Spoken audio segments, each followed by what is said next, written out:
Once again, it's The Upgrade. My name is Gary Muttley.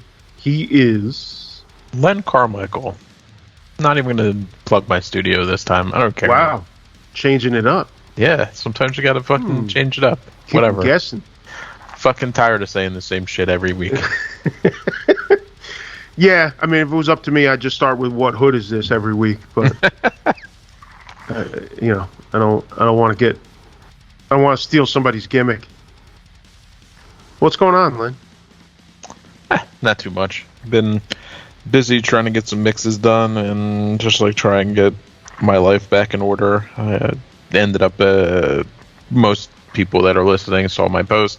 I have a new job that I'm starting in August, and I kind of want to have somewhat clear plate so that I can just focus on my work. So I've just been like trying to get as much stuff done as possible, whether it's studio stuff or house stuff or whatever. Like, I want to walk into this thing with a clear brain. Yeah, so it's new shit that hits the fan and not old shit. Yeah, and there's gonna be shit that hits the fan. There's no way that there isn't. I mean, because otherwise they wouldn't be hiring somebody for the job. Exactly. It's like we need somebody to throw shit at, like monkeys.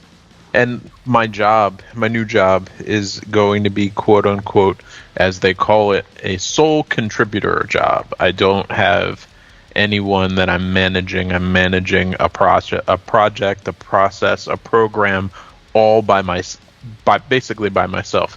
So Wow. They're literally throwing me to the wolves on day one and be like, here's your thing and have at it. So that's why I'm like trying to clear up as much crap as I can before that day, because I do double dip at times where I'm working on some stuff for work, but I'm also working on some edits or, listening back to something I worked on to just like take notes or whatever. And I need to be able to just literally focus on the one thing, at least for a while. And to do that means I need to catch up. Less multitasking. Yes. Oh, otherwise, I've just been like watching random shit on TV or Netflix, YouTube, yada, yada, yada. Like today, after work, I sat down and actually watched Judas and the Black Messiah finally. Did you happen to catch that? Yeah, I watched it like the week it came out. Yeah, I had so much shit going on in my life that I didn't catch it. I wanted to watch it, and it happened to literally be coming on as I sat down on my couch. So, I turned it on. Great movie. Obviously embellished, not exactly how it all happened, but generally how it happened. And I think that if you're wondering just how deep the conspiracies in the American government go, it's a good place to start. Yeah, I thought it was a really good movie. I caught it like the week it came out because it was one of those things where it went on HBO Max right away.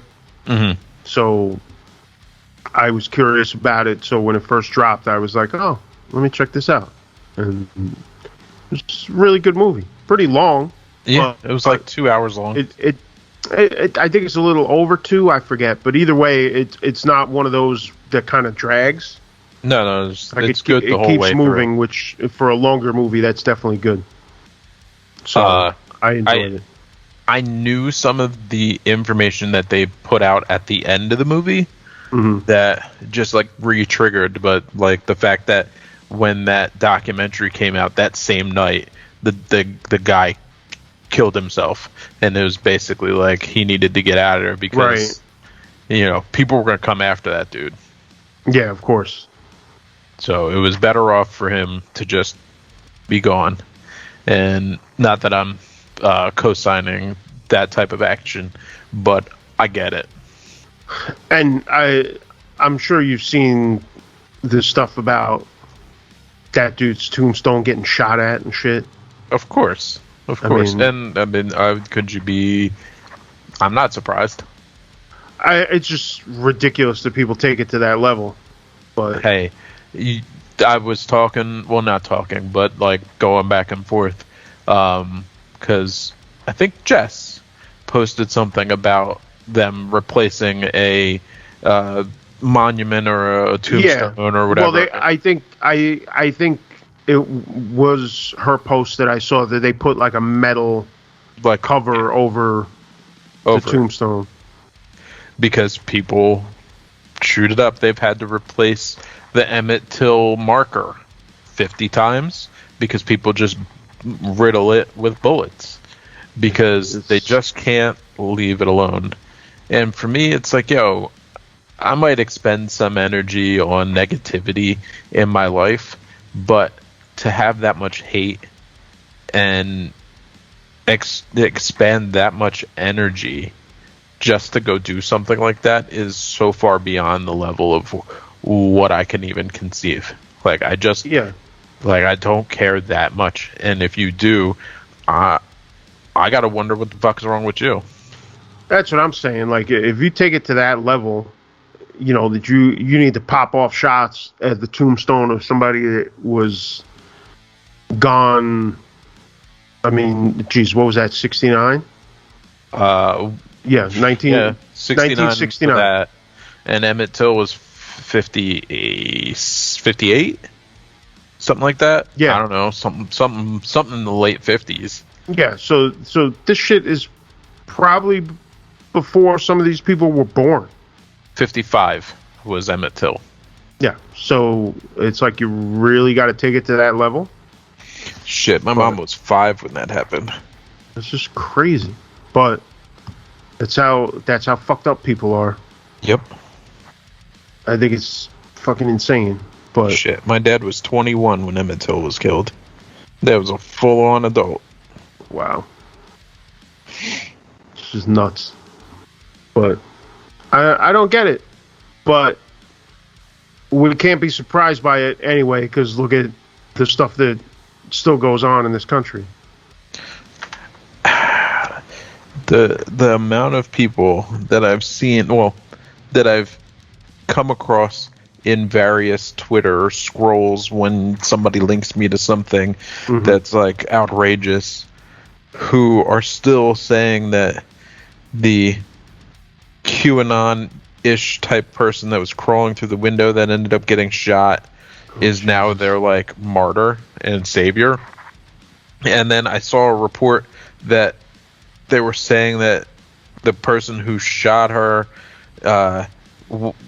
was like literally someone's protector, that he set out to kill somebody from, and I'm like, well, no, she was just climbing through the fucking window and they fucking shot her. Like, this is what happens when you fuck with the police sometimes. Well, we talked about this long ago, like not long after it first happened, but just the fact that only one person got shot tells you wild. that there was a lot of restraint. That guy that fired that shot didn't get the memo. Right. Plain and simple. He just didn't get the memo, so he didn't know that you shouldn't shoot. Because the fact that nobody got shot just tells you that nobody outside got shot. There was a plan. Yep. There was a plan. There's no way around it. And the fact that people keep trying to rewrite this history, and we said it when it happened, this whole thing is a total mess because people are trying to rewrite this history, and it's all there. And the videos keep coming out, and it's there for people to see, and yet people are so fucked up that it's right in front of them in color, and yet they're still in denial about it. The denial, I believe, stems from the same denial that, or the same idea that if I side with the oppressors, I won't be oppressed. They, like, all these people think that they're fighting for what they think is right, but they don't realize that they're getting fucked in the end, too. Well, exactly, because when has that ever worked? Never. Not ever. Like, you people don't pay attention to history. You're crying about statues and all this other shit, but meanwhile, you don't understand history. Because history will tell you that when you approach it that way, where the oppressors aren't going to oppress you, like, that never happens that way. Right. Because at some point, they will come for you, too. It is. Exactly. It's just the way that it works. That's the way it always works, and that's been proven over hundreds of years of history. So you hit me to some news pieces that had come out that I missed, just being in my bubble of editing and stuff, specifically around some books that are coming out on one Donald Trump. Right. There's within the span of 2 weeks, there were 3 different books, and I forget, did the third one actually come out, or is it coming out this coming week? I have to double check. It's coming out this week, I think, or early next week. The 20. No, it should be out today. It should be out today. Okay, yeah. So it's out because there's been a lot of talk about this for the past week. There's 3 different books that came out, all about Donald Trump and focusing more or less on his last year in office. One is, frankly, We Did Win This Election by Michael Bender, Landslide by Michael Wolff, and I Alone Can Fix It by Carol Leonig and Phil Rucker. I have not read any of these 3 books yet. I am way behind on my reading because I have a giant stack of comic books along with like 3 different hardcover books sitting in a stack that I'll get to eventually. But people have given us the cliff notes on what's in these books. I will say that a lot of the news media over the past week and change, partly because they're in promotion mode, because, as we said, 2 of these 3 books came out last week and one of them came out today. As part of that whole promotional thing, they've done a lot of talk about these books, and there's been a lot of revelations about Trump and about his last year. Some related to the election stuff, some related to when he had COVID, all kinds of things, and all of these news outlets have spent a considerable amount of time talking about it. And talking about what he's still doing, because he's still giving speeches, still trying to rally troops that don't even fucking exist for the most part. Election fraud bullshit. And still just on and on and on, and you've still got all these people that are just licking the boots. See, but my question to you. Now, I know that he still has a group of followers, but I feel like his numbers have dwindled hard, like super hard. Am I perceiving it wrong?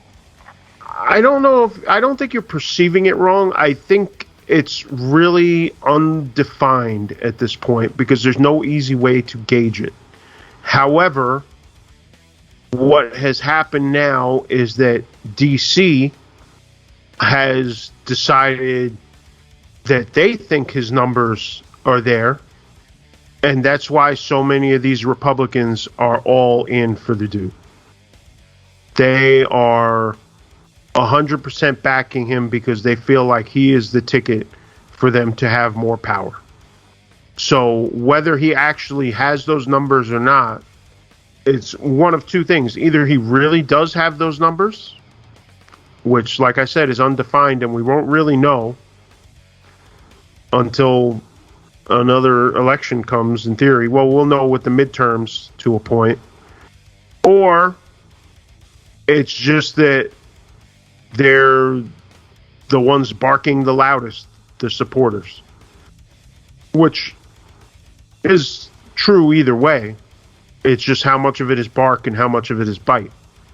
and we don't really know. Part of it is that he's banned from, indefinitely banned from Twitter, right? From Instagram, from Facebook. So if he's not able to utilize the three main sources that he used previously, how's he going to grow his numbers? Well, that's email campaign. That's a funny question to ask, because the truth is, like it or not, for lack of a better word, he's got a fucking street team now. Because you've got so many of these Republicans that are just towing the line for him and living for him, basically. But does that really work? Does that really work? We won't know until the midterm elections. I'm talking about historically. Does that work? I don't think it does. I don't think so either, but... I don't think he's going to be laughingstock bad numbers, but I don't think he's going to pull what he was pulling. Well, I think that the curtain has come back far enough. The door has opened just wide enough for enough people that may have been riding for him to see that it was all a sham. I'm not saying that Joe Biden is blowing the doors off and, an amazing president, because that is not what I'm saying. If you're listening and you think I'm riding on that train, please get off that fucking train. But what I'm saying is that we all see, you have to be head in the sand to not see the missteps, and a lot of them are detailed in this book, or the 3 books for that matter. Right. And the further along we go, more and more reasonable people will see that. And I feel like all he'll have left are racists and loony bin people. Right, but in all fairness, there's a lot more of those people than we thought. Because look at it this way. During the Civil War, nobody waved the Confederate flag inside the Capitol. No, that didn't happen. And yet on January 6th, that happened. We are in uncharted territory right now. So I would like to say that Trump doesn't have that power. The truth is, we really don't know. And it's tough to say. I don't know where to gauge his power at this point, but I can tell you this. He's got power now, because you want to talk about Joe Biden. Joe Biden is, I don't want to say he's powerless, but he's not far from it. Because honestly, if you look at the way things are in DC right now, he can't get anything done. And part of that is his own stupidity of everything's got to be bipartisan, because goddamn well that the Republicans would never be like, oh, well, we need to come up with a bipartisan deal. The Republicans would be like, fuck you and your mother. Oh, of course. We're going to do what we want to do. Been. Well, right. That's literally how they stonewalled Obama for basically 7 years straight. But the Democratic Party in general are a bunch of pussies. And that's why they can never get anything done. So the fact of the matter is, if you look at it a certain way, Trump already has power because it's his minions that are keeping anything from getting done in DC right now. So, and all of those but are people, they doing it for him, or are they doing it for their own good, utilizing him? It's both, because they see him as the future of the party. And there's no doubt about that. The vast majority of the Republican Party is all in for him. And I said it on here months ago. If you consider yourself a Republican, jump off that fucking train, because they have decided that they're all in with the wacky shit. And as time goes on, we see that more and more, because they're still messing around with all this election stuff and still insisting that there's voter fraud and all this bullshit. There was no voter fraud. They're still fighting this battle in Arizona. They finished the fucking recount and they found like a couple of hundred off. Nothing significant at all. So now they're saying they want the routers. But by giving over the routers, that could potentially expose them to hacking and shit like that. Right, you can't do that. Right, but that's what they're pushing for now. And when they say no, oh well, what are they trying to hide? Because because they're all in on this thing, and they're just gonna hold on to it to the death.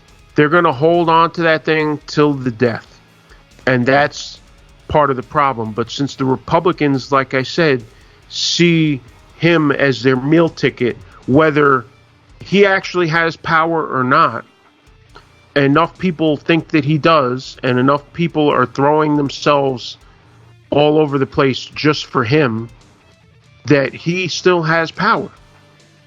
Because you don't see the one or two Republicans you see speaking out against him suddenly end up in the doghouse, like Liz Cheney. Yep. So you can't legitimately argue with me that Trump has no power in D.C., because it's clear that he does. Because he's got these lapdogs everywhere doing his bidding and effectively acting as his street team. So if you ask me whether he actually has that power, it's unproven as far as elections and things like that go. But when it comes to what goes on in the government, in Congress, etc., he already does have power, because he's the one calling the shots over there, because everybody is his lapdog right now. And anybody who speaks out against the Fuhrer is in the doghouse. And that's a fact. So beyond that, there's a lot of questions whether the Democrats can put up a real fight and maintain their... Listen, the other part of it is that supposedly the Democrats have a majority, but they don't, because you got a couple of Democrats that don't vote Democrat.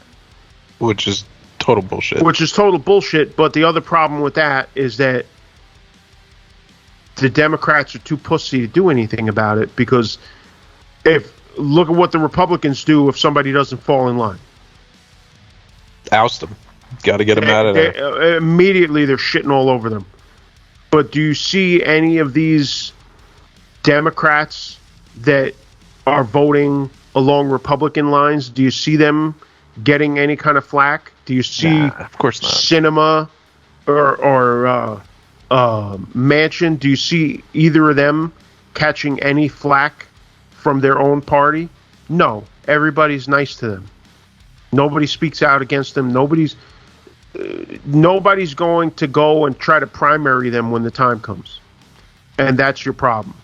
So the Democrats are effectively saying, oh, that's okay. You can have you can take that seat and take our majority.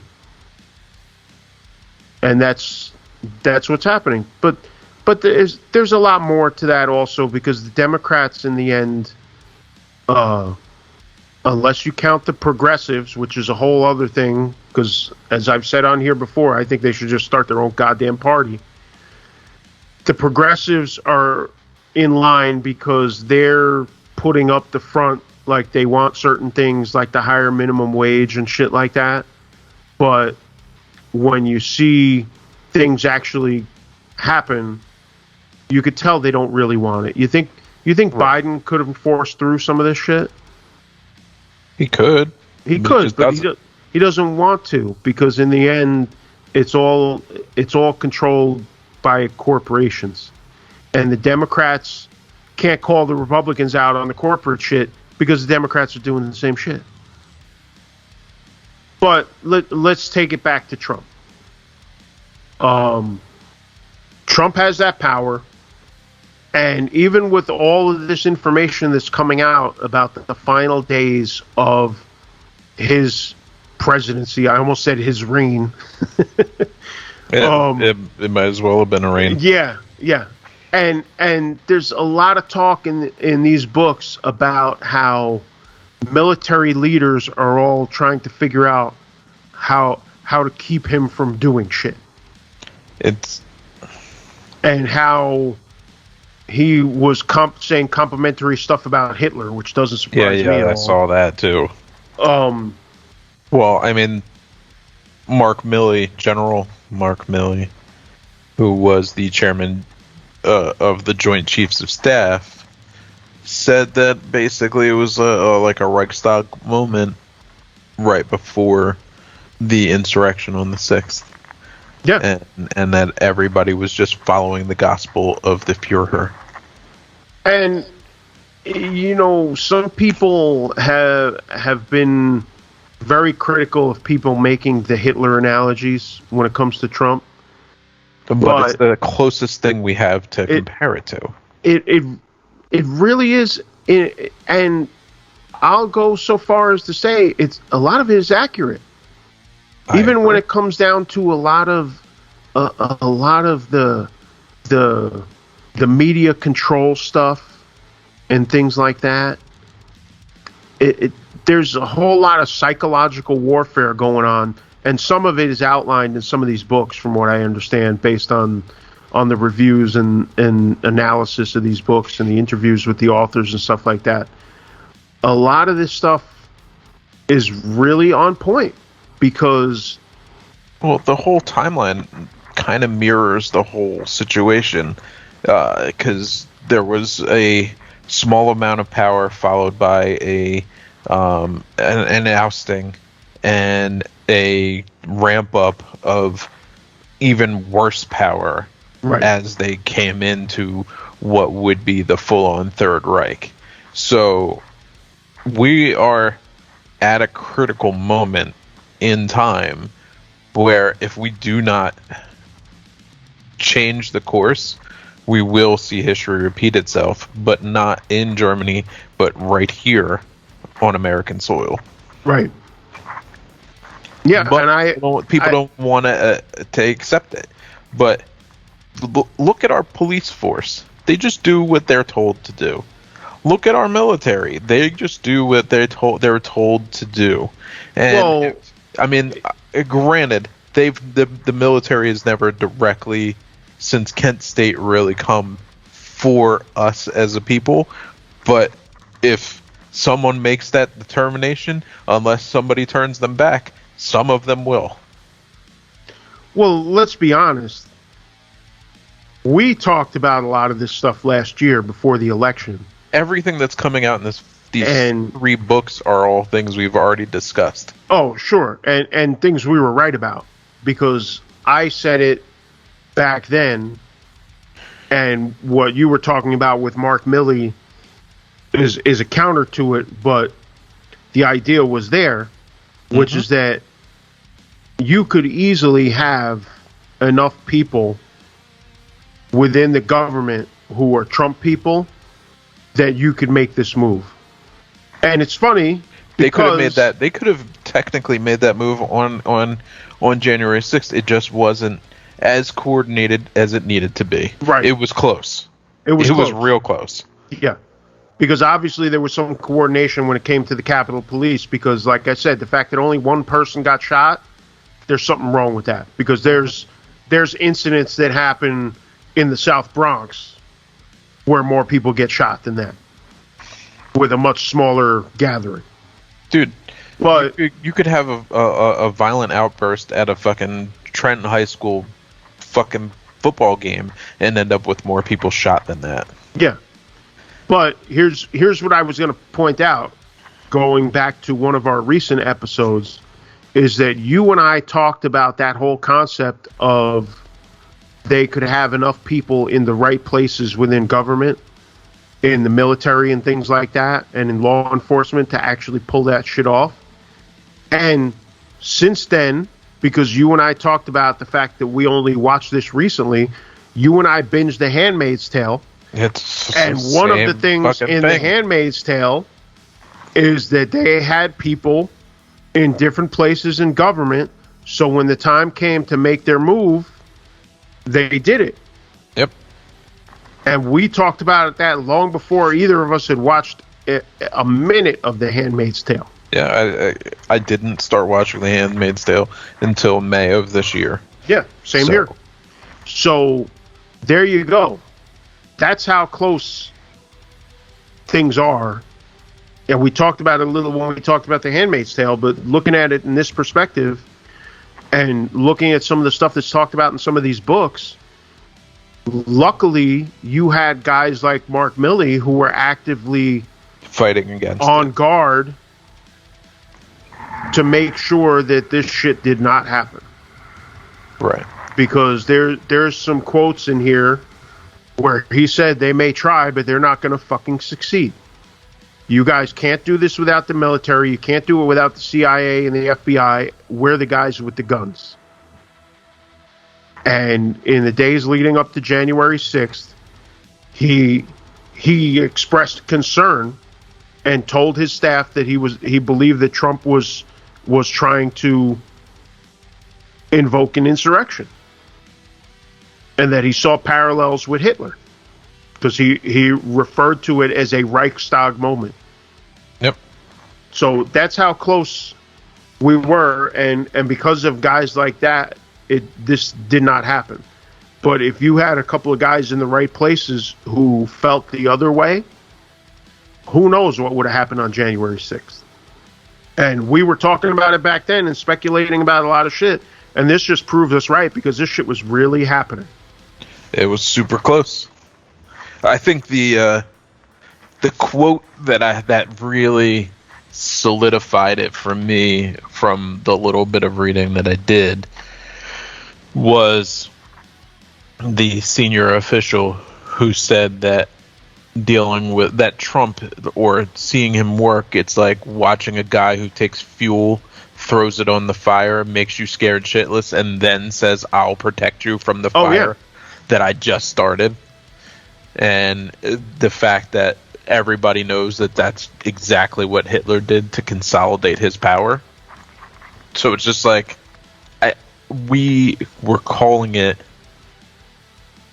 long before even the election time, that we were living in a moment where true Nazism could break out at any moment.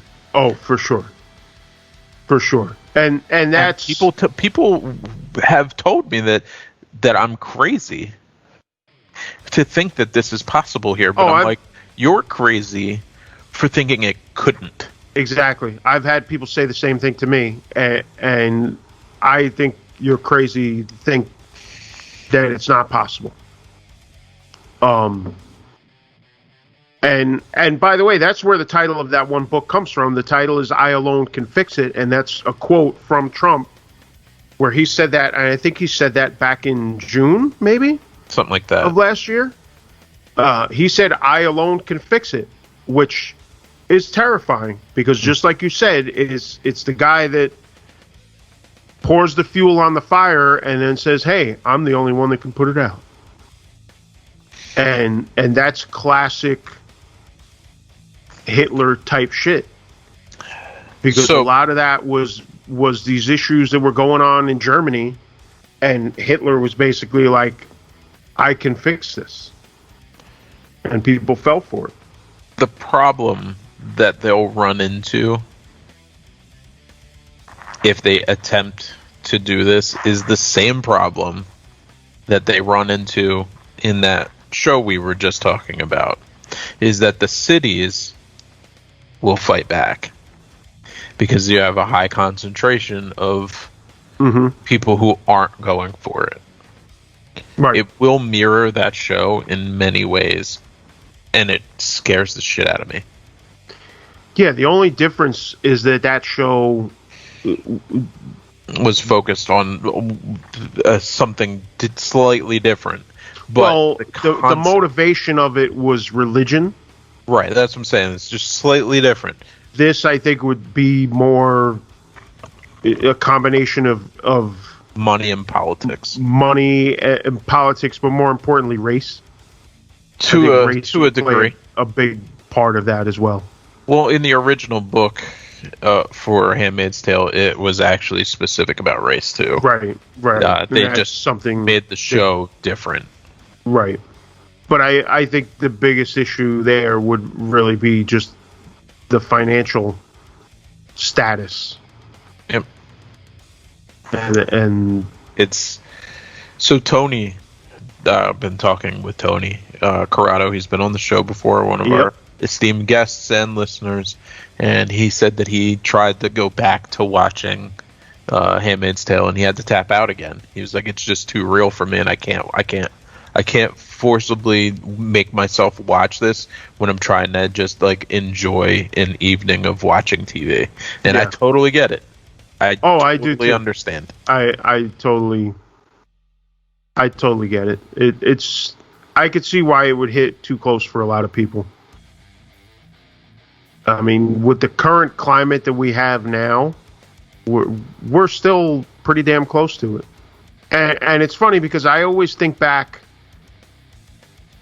I think back to the Young Turks, and there's a clip that they show a lot on like their bumpers, like in between like segments, and it's a woman who says something. I forget exactly what she says, but she basically says, I never wanted a fascist, but if I got a fascist, I want it to be Trump."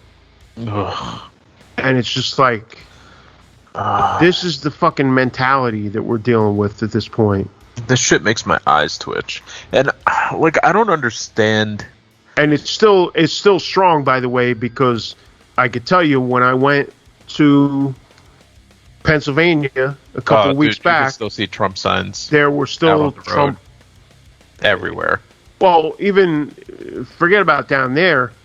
North Jersey. No, well, a week or two ago when Italy won the soccer game, they were out in my neighborhood because I live in an Italian neighborhood, and I saw a video, and they were out in the streets celebrating, and somebody had a Trump flag.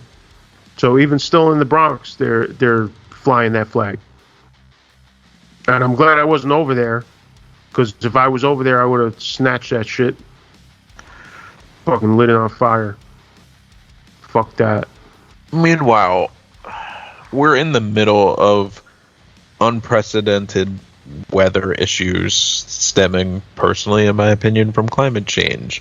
We have all kinds of shit going on. There's about to be a typhoon that may hit Japan, Taiwan, and China at the same fucking time. Jesus. And it's like, we got that. Seattle had the worst heat wave it's ever had. Mm-hmm. And literally ocean life cooked itself in the fucking water. Yeah.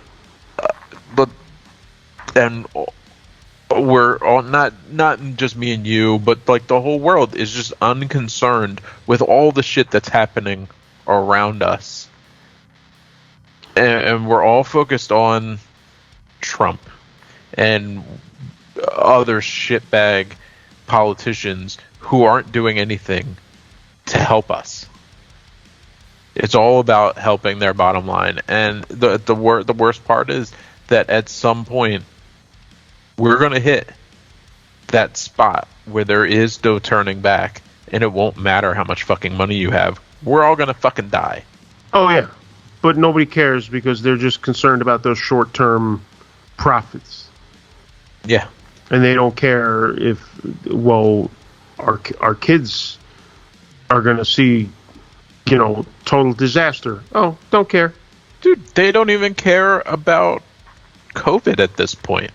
They don't even care about themselves. Because just to bring it back for a second, going back to the January 6th thing, first of all, if you think Antifa did it or whatever, then why are you so anti-investigating the damn thing? That's number one. Number two, remember that these people who are voting to not look into this, their own lives were at risk. Mm-hmm. So not only do they not give a fuck about you, but in the name of profits and power, they don't even give a fuck about themselves. Mike Pence still goes out there giving speeches kind of halfway defending Trump, and they wanted to hang his fucking ass. They were chanting, "Hang Mike Pence." This is not a debatable point. This is a fact. Not at all. This is a fact. You watch all the videos, you watch everything else, it's everywhere. But they don't want to investigate. So tell me, why would they not want to investigate it if Antifa did it? Or you know, the radical left did it?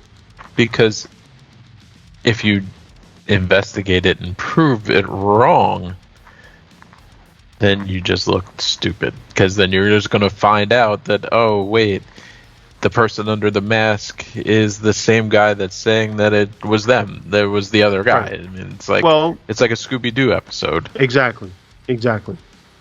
So I would have got away with it if it wasn't for you meddling kids. My point is, whether they're talking about climate change, whether they're talking about what happened on January 6th, whether they're talking about anything else, these people are so hungry for power that they have no regard for their own lives.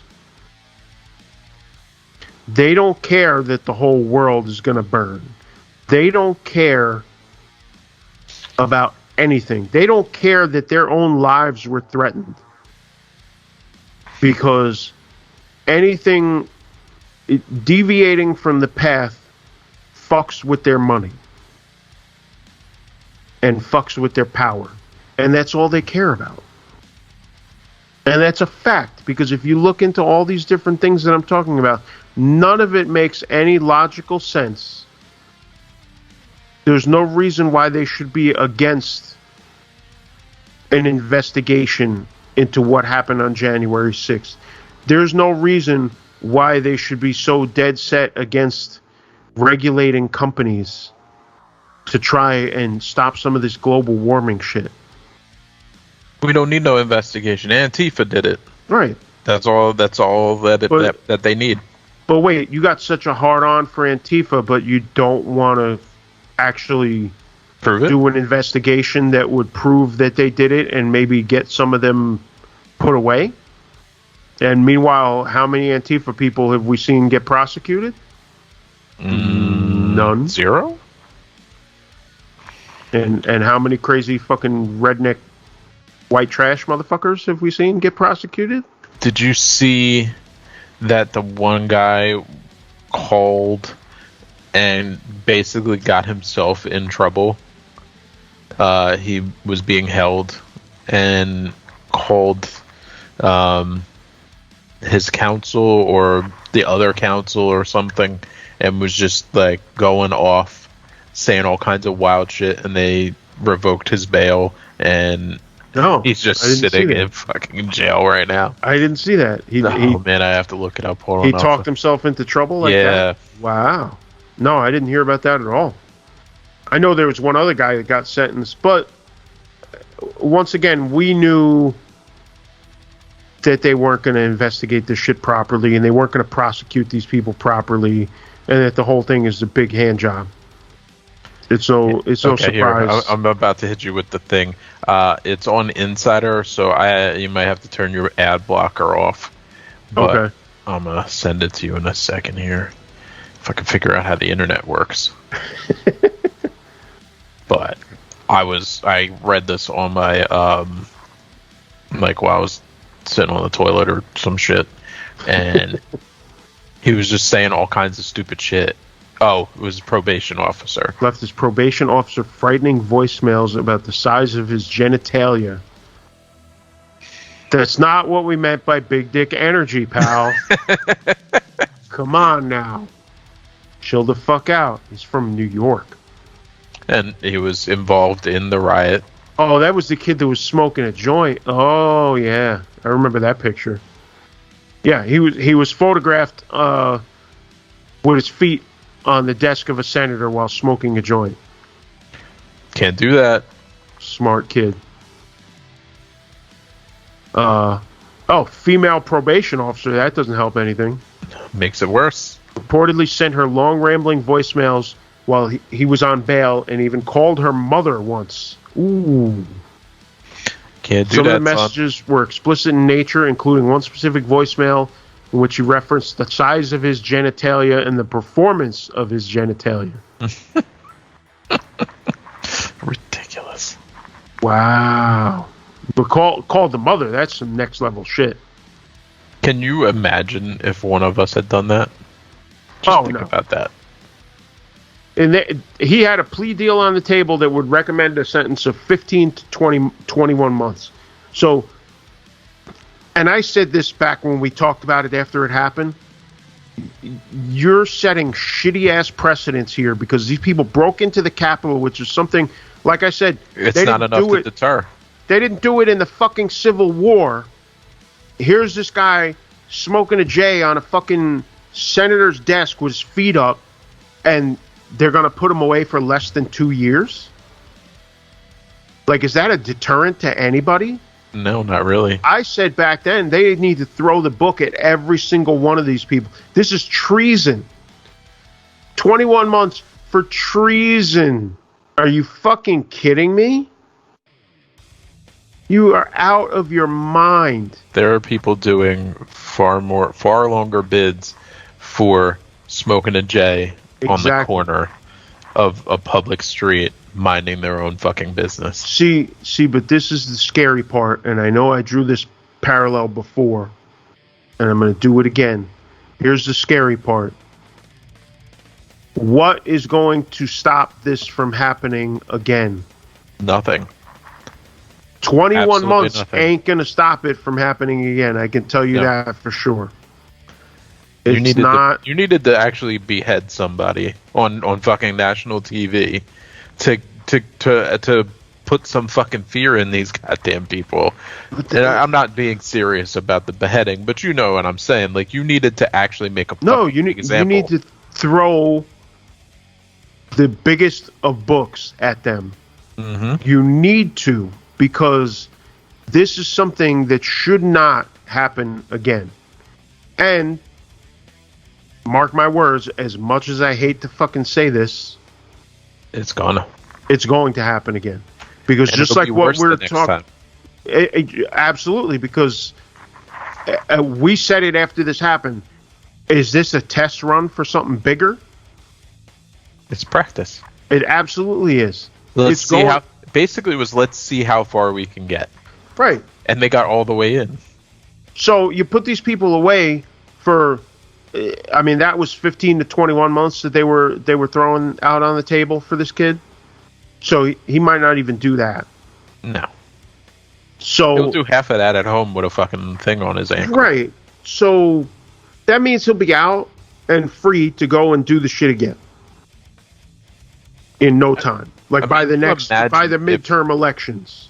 So, like, you imagine if they were actually prepared to really get inside. Not just what happened, but if they were truly prepared, people would have really died. Oh, absolutely. They didn't expect to get that far. I said before, it's a miracle that only one person was shot and killed. 5 total people died. 1 was shot and killed. Right. 4 died. Well, one civilian, I should say. 1 civilian. Because there were the police that were hurt and a couple that died. But just the fact that only 1 civilian out of all those people was killed is, I don't want to say it's a miracle, because like I was saying before, it's obvious that there was a plan in motion. Mm-hmm. But I mean, honestly, more brown and black bodies have died at seemingly peaceful rallies at far smaller numbers. Well, nowhere near the Capitol. Jesus Christ, let's be real. More brown and black people have died at a fucking traffic stop. Well, that too. You know what I mean? It's insane.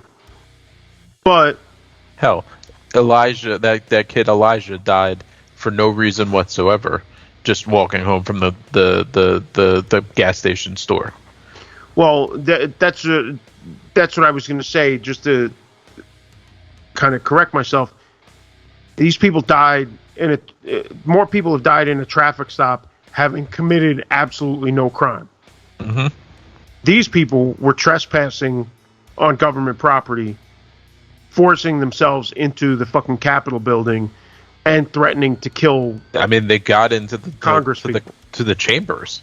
Yeah, they got into offices. If the timing was off by literally 2 minutes, they would have been in there with actual. They could have hurt or killed someone. And I said it back then, not that I would want to see that, but part of me wishes that did happen, only because that's when you would see real action.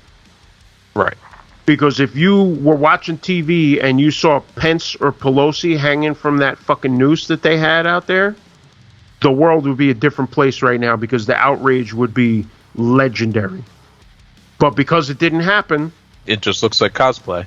Everybody's just going to try and make it like it was no big deal. They were LARPing.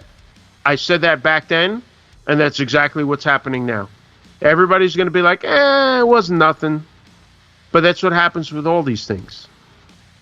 That if unless somebody is dead, and even then, if it's only like a couple people dead, even then they'll try to brush it under.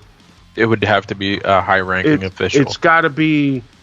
You know what it's got to be to compare it to something, even though it's an out there comparison. The only reason why people started finally moving on police reform was because you watched George Floyd get killed. Right. No, it's the same. So if you had that same visual related to this, then you'd have action. But short of having that visual that you can't avoid, everybody will just sweep it under the rug. But we can also agree that police reform is really not happening. There's talk about it. Oh, there's talk about it, and they're trying, and they're taking little baby steps, but it's not. Did you see the video? Anywhere near what it should be. Did you see the video that came out of the white guy shot in the head by the police officers in custody with his hands tied behind his back? No, I heard about it, but I did not see the video. Yeah. So my man was definitely having a mental episode. Mm-hmm. Apparently he went to his girlfriend's job, and she alerted the police that he had been drinking and had taken some pills. So he had driven drunk, and the police came and arrested him, got him back to the station. Right. And they had searched him and found nothing on the search. He then starts claiming he has a gun in his shoe. Now, we all know what it's like if you got even a pebble in your shoe, you're fucking limping. This kid isn't limping or anything, so then the officers are like kind of joking around with him, but they're like pressing his buttons. They're like pushing him to like act out, and he's so fucked up, and he's asking to go to the mental hospital. He's asking to go to the hospital. He's basically telling them he's not in a good place. And I understand that, people will say these things when they're in times of stress. They don't want to be in the police station. They want to be somewhere else. They want to try escape. I get it. I get that the job is hard to determine where the line is or whatever, but this guy is visually fucked up. And for me, that sends the signal that, hey, maybe we should take this a little serious. Right. So they keep fucking with the guy, and he's got his hands cuffed behind his back. They go to take his shoe off, and he starts to scuffle with them. And in the scuffle, I guess he somehow touched one of their guns with his hands behind the back. Police officer pulls out his gun. he's trying to get my gun. He pulls the gun and he was like, "You're gonna die for that," and shoots him, or some statement like that. Shoots him right in the head. He hits the floor, and the officer goes, "Well, he's dead," and just walks out of the room. Oh, that's... And I'm like, bro, your unbelievable. camera is on, and this is the third person he's shot, and has had he's got nothing on his record. Unbelievable. And for me, it's like, look, if this happens to this guy, everything else that's happened to black people along the way, brown people along the way, I gotta believe him. You know what I'm saying? Like, it's too many times of the same shit, and people saying the same shit. It's got to be the truth. And it goes back to the same thing that I've said all along every time we've discussed this, which is... they just don't give a fuck. Well, that, but also, why is it always the gun? Could have been anything else. Could have been a taser. Like, could have been hands. Why... put your hands on that man. Why? Yeah. Why is it immediately reach for the gun? I understand that being a police officer is a tough job. And I understand that at some point you may have to get physical with somebody because they're pushing it to the boundaries. But pulling your gun out and shooting them should be the absolute last resort. Yeah. Absolute last resort. There was other options to clear that up. You know, someone's physically shooting at you. I'm never going to be like, yo, don't shoot back. Like, I'm never going to say that. And what I don't understand, not to cut you off, but what I don't understand is, I don't understand why more cops don't think the way we're talking about, because in the end, shit like this, incidents like this, just make your job harder. Yep. Like, you should want to make sure that somebody doesn't use their gun the wrong way, because then that just puts more fucking spotlight on you when you're trying to do your job, if you're a good cop. Because I'm not one of these ACAB people. I think the system has a lot of issues with it, but I'm not going to sit there and tell you that every single cop is a fucking dick. But what I'll tell you is, I don't fuck with cops. Yeah, like, which is fine. Like, just, you do your thing away from me. Yeah. I am not, like, I got no love for them, but I'm also not, like, out to get them. Yeah. But they're out to get me, so fuck them. Right. To me, I just think if you're a cop, you should want what's best for everybody, and what's best for everybody is, and not even best for everybody, is it's best for you as a cop, because then you got less people up your ass. Mm-hmm. You know what I mean? Like, don't you want to be able to just do your job without being watched constantly? Like,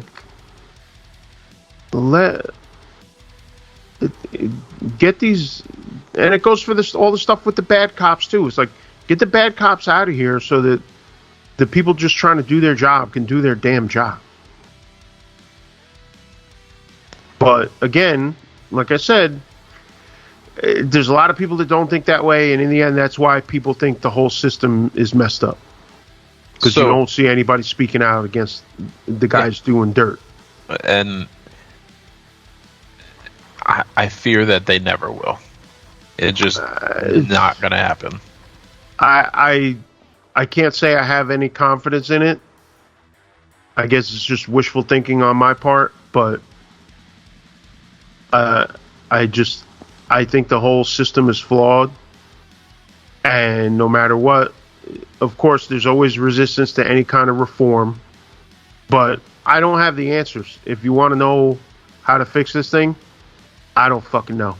But that goes for a lot of these things. When it comes to talking about all this stuff with Trump, all these other things, I don't know how to fix a lot of this stuff. Because in the end, a lot of the reforms that really need to happen there's so many obstacles to making them happen that I don't know if we can ever get to that point. So, another piece of news. Yes. They detected the Delta variant on Capitol Hill. And oh, yeah, I heard something about that. A White House official and a Pelosi aide, both fully vaccinated, have tested positive for COVID-19. Well, you and I had this conversation before, and I think I want to mention this again because I think a lot of people don't understand this. You can still test positive after you have the vaccine. Correct. And a lot of people don't realize this. You will just have lesser symptoms. Right. You'll have lesser symptoms, if any symptoms at all. So that creates new issues because then, of course, you worry about who has the vaccine, who doesn't. Yep. But it's not totally unheard of that these people would test positive, but it creates an interesting issue. Yeah, Well, let me ask you this, Len, because I'm curious, because I've had a few of these conversations recently. Where do you think this is going to go in a month or two? Oh. The masks are going to be back in full effect, baby.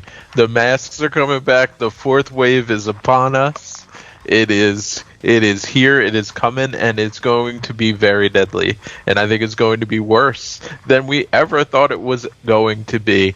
And it's going to hit those who haven't been vaccinated.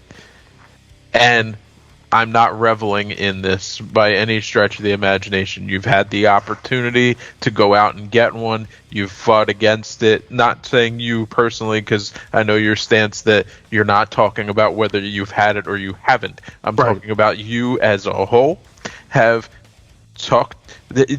Everyone out there has talked about how they're not getting it, and they don't trust it, and this, that, and the other thing. You know what? Fuck you. When you get COVID and you haven't been vaccinated, don't look to me to feel better about it, because I'm not the one. I'm telling you right now, I've had my vaccinations. If I end up with COVID and it ain't that bad, fine. If I end up with it and it's really bad, then I did the best I could with the information that was presented to me. Right. I still have a mask. I have masks in my pocket. I have masks in my car. If I go somewhere and I don't feel comfortable, I put the fucking thing on. Like, it's really not that goddamn hard. It's really not.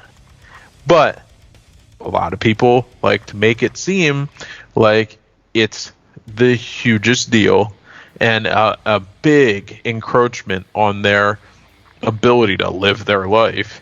And I'm like, well, do you want to actually live your life or you want to fucking die? Your choice. You choose to die, that's on you, bro. Not me. So that's where I'm at with it. I have had this conversation with a few people, like I said, and a lot of people seem to think that the restrictions are going to be coming again soon. Oh, yeah.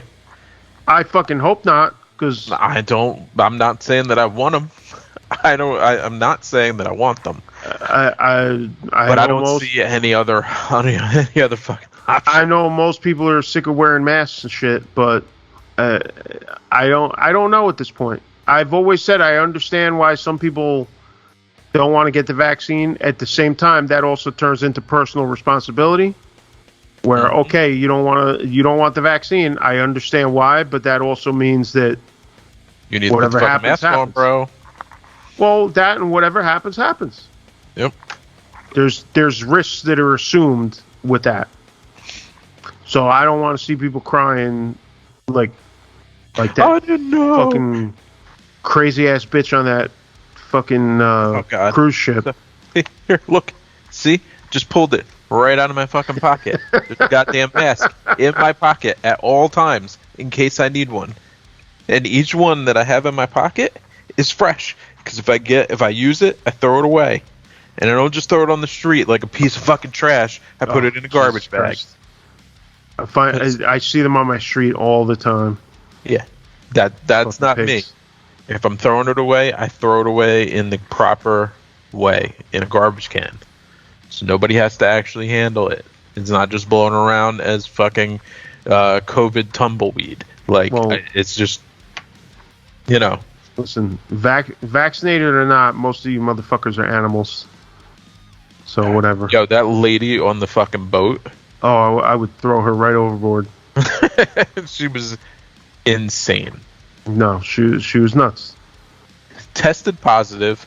Said that they faked her test to make her test positive, and then is taking her mask off and yelling in people's faces about it. Like, that's gonna help. Yeah,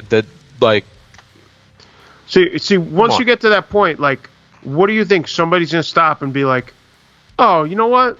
Yeah, we were wrong. She's right." Like, no, that's not gonna happen. Once you start screaming at people like a maniac, because that bitch was screaming like a maniac. Once you go to that level, like, nobody's trying to keep you on the cruise. Yeah. Like, you have reached the point where you're going. So you can go quietly, or you can go out on your ass. Because I would have thrown that bitch to the sharks.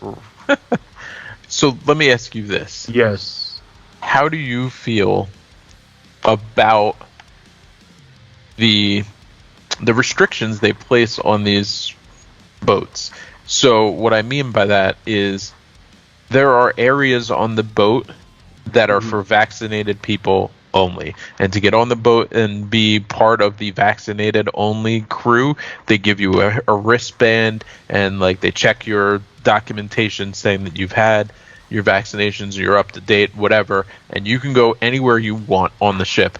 And then there are sections, if you got on the boat and you had the COVID test and it's tested that you were COVID negative, because you got to do it like 3 days before, and then they test you right when you come on the boat too, just to double down. If you're one of those people that are not vaccinated, do you feel like you're being left out, or that your freedoms are being impinged upon because you chose not to get vaccinated and then go into a semi-public space in a private company's location?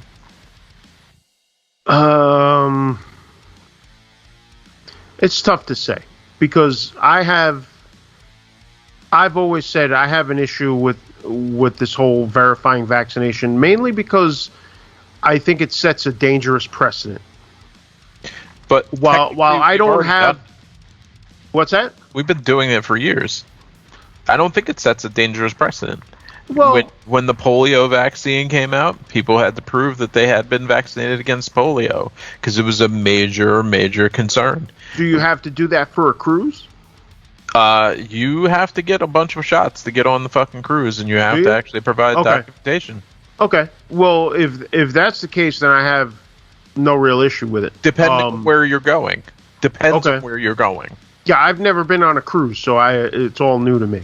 Because when I went on a cruise, and I went in Europe, and I had to go to the doctor and tell the doctor, hey, I'm going on a cruise in Europe. What do I need to be up to date to be in Europe? And I had to get those shots and prove that I had done it to come on the ship. Okay. It just is what it is. If that's the case, then... You send your kids to school. They have to have had X, Y, and Z shot. And if they don't have them, they have to have a documented reason why not to have them. Like, the whole concept of and then once you've gone through that, everybody goes to school, so you've already shown your papers, and you're out in society. Like, there are very few people out in society that have not shown their papers at some point. I'm not saying that I don't understand what you're pointing out, but we've already been through it for the last 70 years since they've been vaccinating people. It's just part of the way the shit rolls. Well, if it goes if it goes along the lines with what's already been done, my worry, as I said before, is that it sets a weird precedent where it's like we're giving more and more information and requesting more things from more people. If it's something that's already been done, because like I said, I've never been on a cruise, so I have no idea, then that's one thing. But I also think it's a matter of personal choice. It's like, if you don't like it, don't go on the fucking cruise. That's where I'm with it. Because, you know what? The way I feel, I don't think it's anybody's business whether I got the vaccine or not. Foo Fighters played. My attitude was, if you want to go, go. If you don't want to go, don't go. You know, I wouldn't go. Like I said, if I was vaccinated, I wouldn't go. And for those of you who haven't heard, although Len mentioned it, I choose not to disclose whether I got the vaccine or not. I don't think it's anybody's business. So if I was vaccinated and I said I don't want to go, I don't want to go. That's it. I don't think I need to disclose my status, whether it's for a concert or whether it's for a baseball game or whatever. But that's my choice. I'm not going to tell everybody else how they should do their shit. If people want to do it, go ahead and do it. I'm not going to stand outside protesting like, oh, the Foo Fighters are fucking fascists. So, and by the same thing, like what you're saying about the cruise, like, I might choose not to do it. I think it's everybody's personal choice. I'm not going to sit there screaming that my rights are being violated and all this other shit. So, not to bring up work, but my company has determined that starting in September, all executive level people have to come in Tuesday and Wednesday. You can still work from home Monday, Thursday, and Friday every week. No guarantee that you have to be in the office, but Tuesday and Wednesday, they want to foster an environment that if you want to have an in-person meeting, that you can find the executive level people in the office Tuesday, Wednesday. And anyone else can choose to come into the office any day of the week as long as they say that they're part of the crew of people who are coming in. But if you say that, you also have to agree that if you are going to be the people who are coming in, that you'll be there on Tuesday and Wednesday. Now, the key is you cannot choose to do that if you are unvaccinated. You are not allowed to do it. They have made the determination as a company, private company, that if you are unvaccinated, stay your ass at home.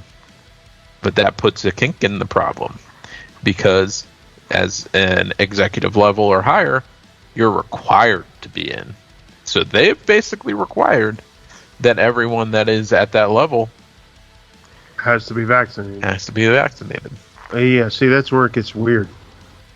But unless there's some loophole that I didn't understand in the way that I read it. So I'll put that out there as a just in case I misunderstood what was written.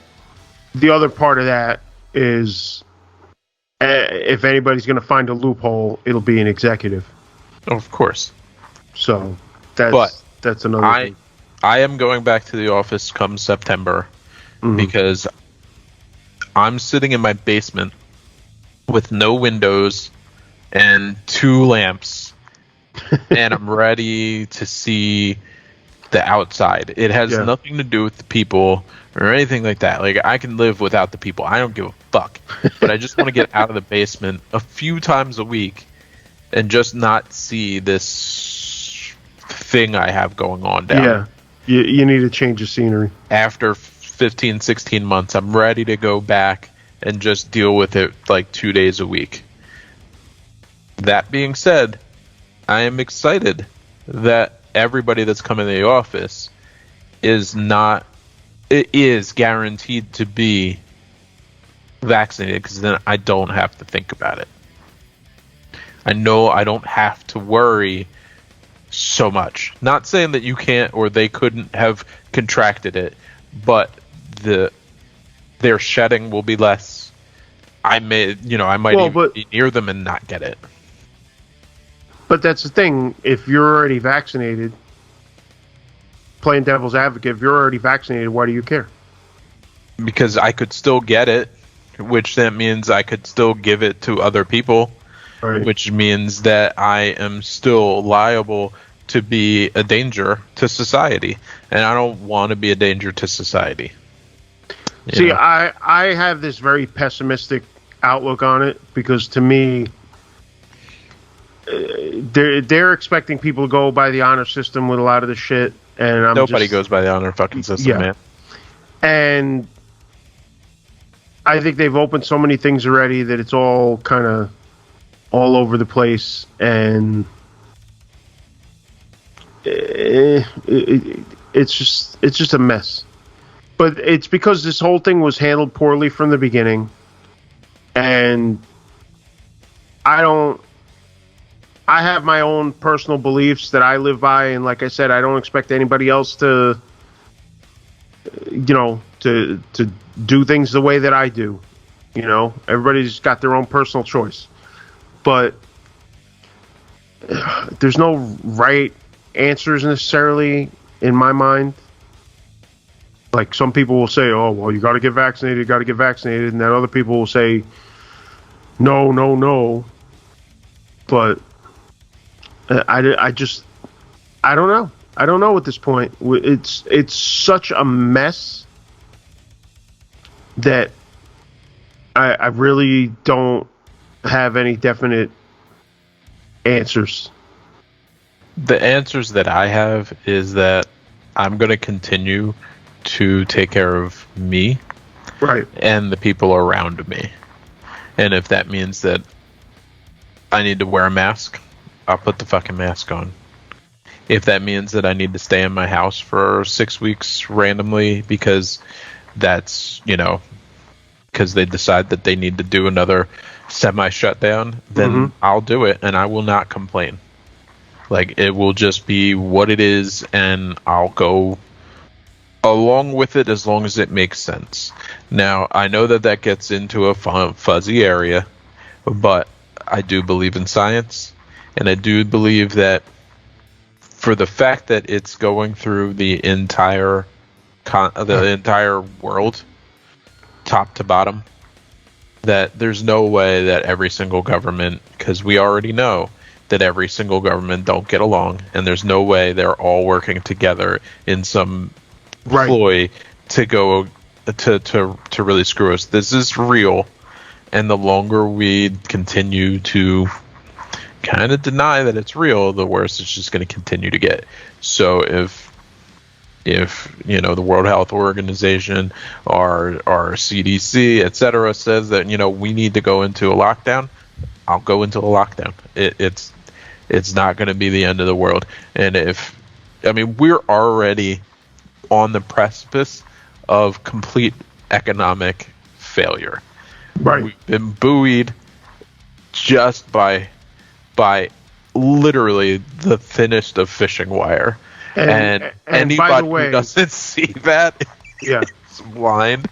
And by the way, it's happening again because as much as I will talk about how I think the stock market is a work, it's a work, but even worse work. The stock market took a beating recently just because people are starting to get nervous about the potential for another shutdown. And there's still the overhanging issue of people getting evicted and the fact that rents haven't been paid for 16 months in some cases. Like, there's a lot of stuff that's just floating out there, and it's stuff like that just keeps getting pushed off, and eventually that's going to come back. Hold on, I want to just look this up so I get the right number off the top of my head right now. Current mortgage rates, and we'll just go on bankrate.com just to get an idea. And I want to see home purchase rates. So home purchase rates, The lowest is 2.25, and I've seen them personally as low as 1.9, which is insane low, because when I got my house, I got it at 4.1, and Right. 4.1 was like insane low. This is less than half. So the housing market has exploded in the midst of this, because the people who still have jobs have lots of money. Yeah. And they're able to move anywhere they want because all their offices are shut down. And now everybody's working from home. They said to us, hey, you can work from anywhere you want. We don't care. You want to move to fucking East Jabip? Move to East Jabip. We don't care. Like, the only thing they did warn is that if you move somewhere and the pay rate that we're giving you doesn't coincide with the living expenses of that thing, we may adjust your pay rate to the location in which you've chosen to move. So let's just say you're like, hey, I want to move to Iowa because I can buy a huge ass ranch. That's so funny, because I was about to say Iowa. Just say it, like, you move to Iowa and like you can buy a whole bunch of stuff, but their pay rate is way lower than, let's say, if you lived in New Jersey or New York. They're going to readjust, and you're not going to make what you were making in New Jersey. You'll make, on average, what the same amount would be. So you'd really be shooting yourself in the foot if you're just thinking about bottom line numbers. So, we are set up in a point where they're trying to give away money so that people can get money, because they're fucking dying on the vine. Yeah. There is no other way around it. There is so much commercial space unrented. Oh, God. Malls are getting murdered. Malls are murdered. Just commercial spaces. And everybody is still paying rent on all of their leases. But at some point in the next few years, all those leases are going to come up, and those spaces are going to be empty too. Yep. Because they're paying for places that, maybe 3 people are working in now that they used to have like 70 people working in, and now only a couple. And even my office, we had 60 people or so. When we come back, there'll only be 20. Wow. Maybe even less. Yeah, and retail is taking a beating too, because I've seen a lot of empty retail space. Keeps growing and growing. It's bad, man. And we talked about this like episode 2. Yeah. And because I think that it was either episode 1 or 2, and how we were looking at it being December. We were wrong that it was going to be December, but only because they kept extending it. Right. Because I predicted it at the end of the summer. Right. And then it just kept pushing it out, kicked down the road. And they've continued to kick this thing down the road, but in kicking it down the road, you've invariably made it such a white whale that you can't get out from under it. There is no saving this economic collapse that is going to happen. No, and they've started doing some of these relief things, but I don't know how much that really is helping. It's just not going to. But no matter what, I think for some people, it's not going to be enough. Yeah, and I've seen some stores stay open for a while and then finally give up. I've seen some manage to stick it out for now, and eventually they may be okay, or maybe they'll eventually finally die out. I really don't know. Well, what I know is that where the studio is, even in a moderately low-priced rental location, the convenience store across the street in the matching shopping center went out. Wow. The Papa John's, which is trashed anyway, they went out of business. The the girls' dance wear and dance school went out of business. Like, these are things that, regardless, people kind of need and utilize, and they could not make it work. I'm okay because my rent is so low and I offer a service that can be done from almost anywhere. Right. Like, you're not delivering Papa John pizza to France. You're just not going to. But I have clients in France, so they send me stuff over the internet. Like, this bubble that exists is going to break, and it's going to break the entire fabric of what we have set up right now. It's going to be far worse than 2008. Yeah, I think that's just as big of a killer in a lot of ways as the virus. It's going to, and you know why it's going to? It's not just that people are going to end up homeless, but people are going to end up killing themselves. Oh, for sure. We talked about that a long time ago too. Because there's just going to be nowhere for people.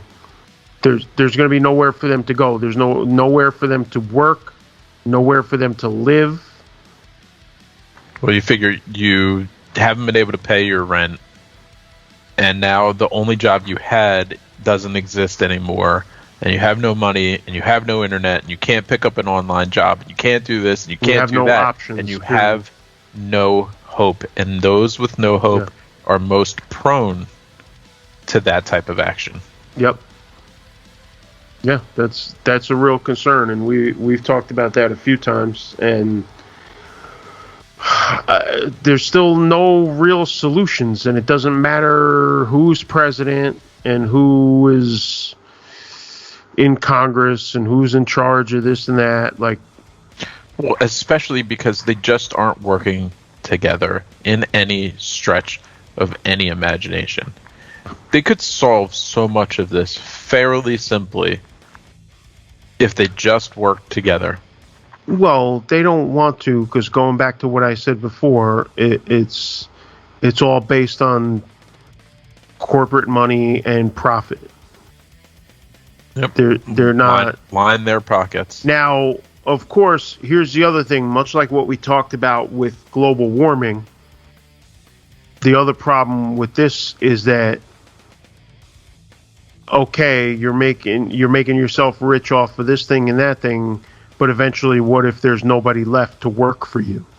Mm-hmm. But that's why I say they don't care, because they'll run all these things into the ground, and then it's like you want to be the king and you bomb every place, and then what are you the king of? Absolutely fucking nothing.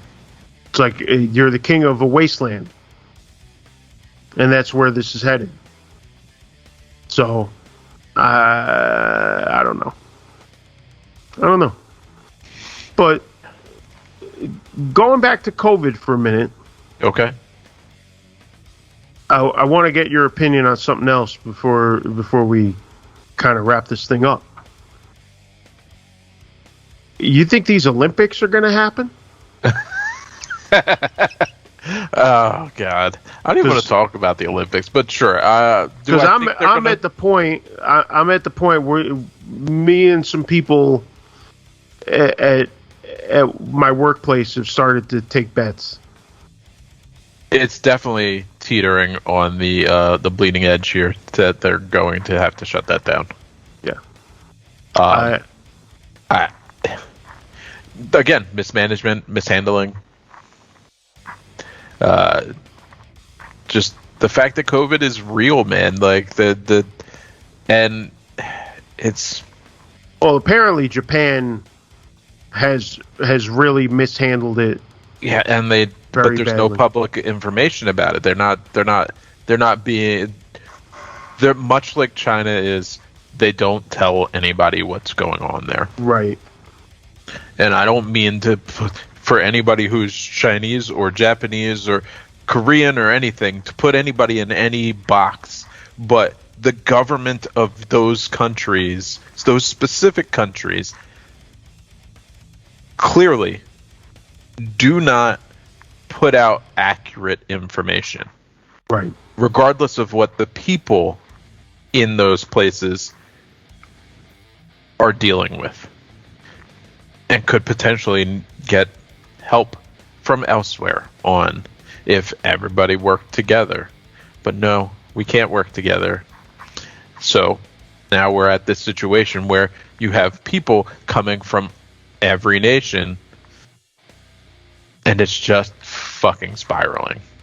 And these are high-level athletes who technically should have great immune systems, and it's going to be a fucking bloodbath over there if they press on.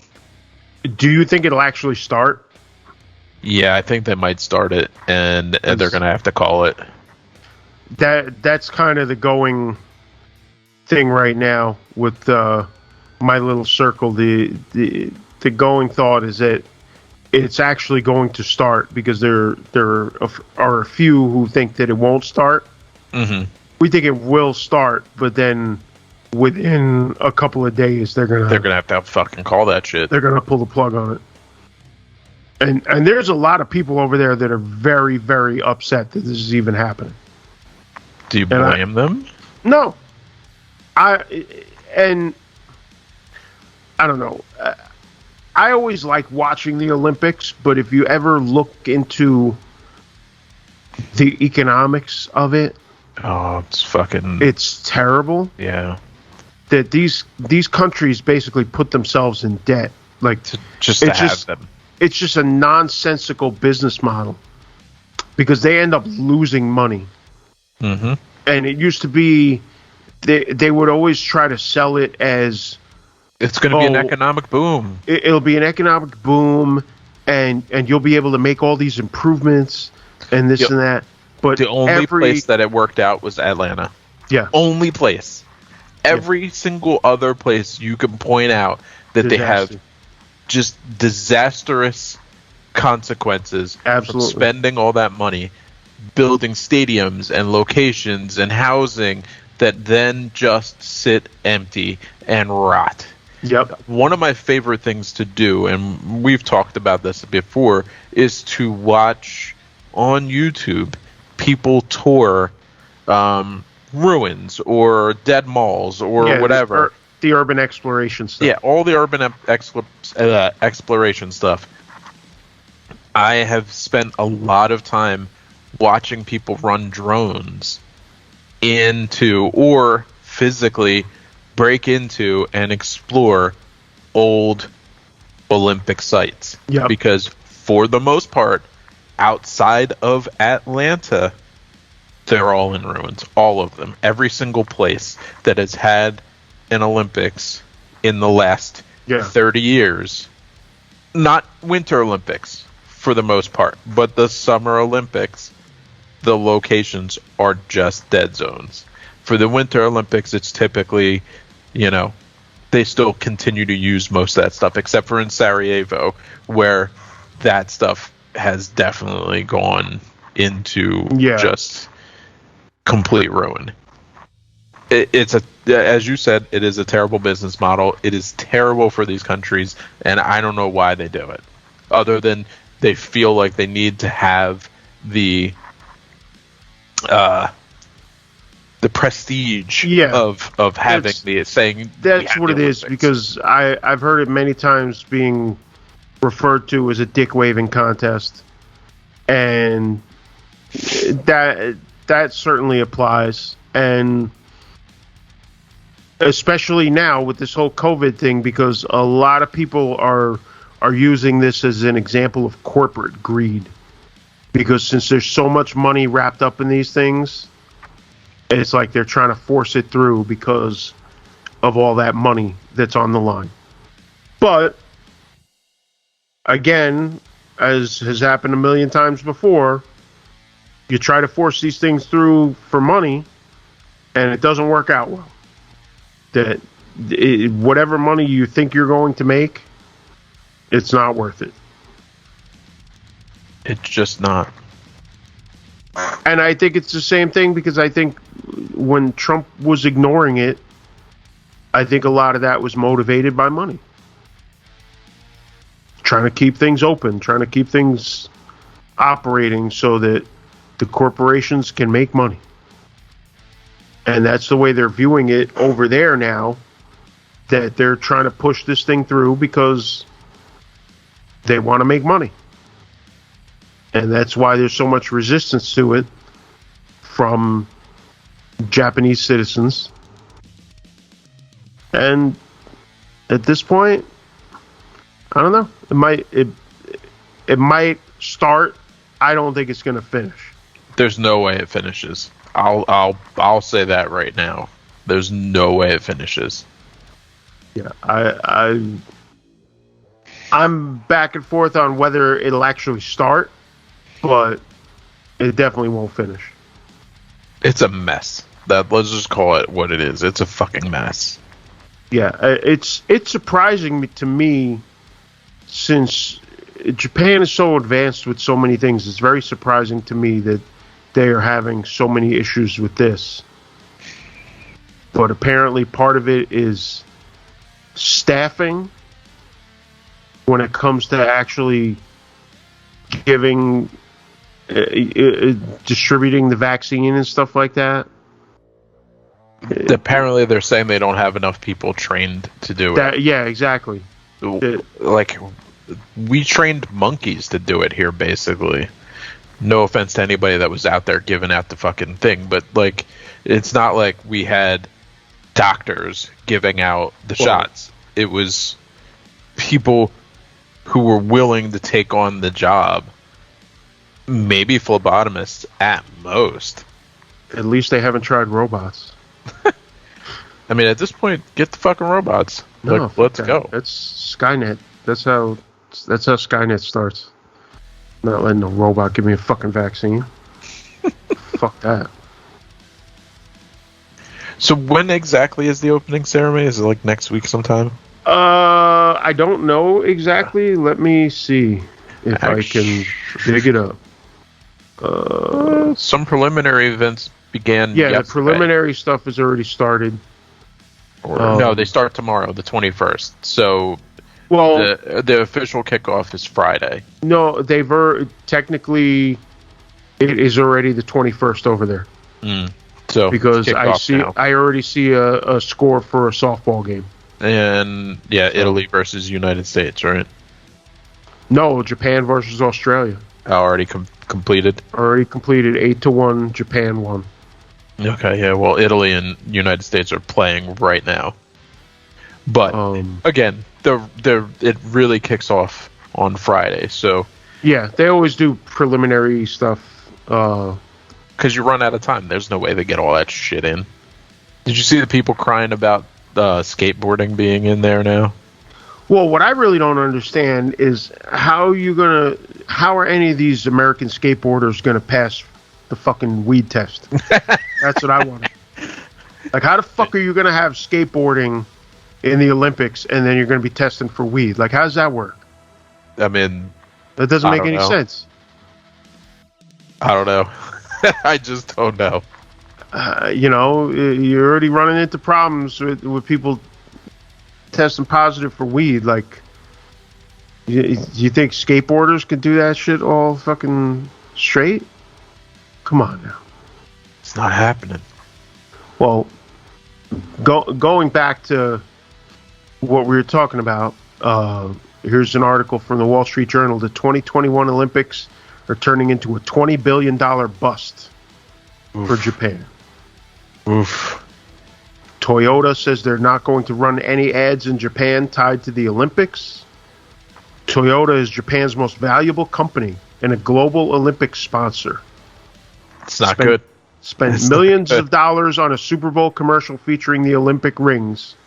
But in Japan, any link to the games was too sensitive for them. So now it's gotten to the point where even the corporations are like, nah, yeah, we can't touch that. Can't do it. Because so many Japanese citizens are anti. Japan wanted the Tokyo Olympics to show the country is still a global force despite its declining population and a maturing economy eclipsed by China. That's interesting because that's another thing that we talked about a while ago. We talked about it a while ago. China and their is taking off. Their dominance. But yeah, now they'll put its leader under pressure to keep his job. Yeah, dude, so it's a wild world out there right now. This thing is turning into a big disaster. Well, I'll say this also for those of you that have never been. Japanese culture is very different from American culture, for sure, and that goes for stuff like this too. Like if they really fully reject it, here you'll get a lot of people that'll ride the fence. Like over there, you'll get less of that.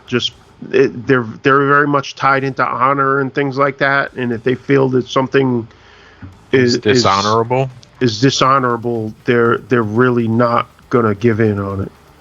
And you know what? I appreciate that. And it seems like that's what's happening because if Toyota is not doing it, like you'll have a lot of companies in the United States that just don't give a fuck. But Toyota, they see that the perception in the citizens over there, and they think it's important to work with that. So I don't know. I don't know where that's gonna go. Like I said, I've been a fan in general of the Olympics since I was a kid because I remember watching them. I remember watching the winter ones in 1980 and the summer ones in '84 from LA. See, I know the summer one. Oh, okay. Sorry. The LA Olympic Stadium is not in ruins. It's actually very nice. But they spend money to keep it up. Oh, yeah. Well, with the American stuff, it most of it didn't end up in ruins. Just like Atlanta, you were talking about. LA right. Also. But they managed to make that work. But especially more recently, because like I said, LA was 84. So since 84, in some cases before that, but especially since,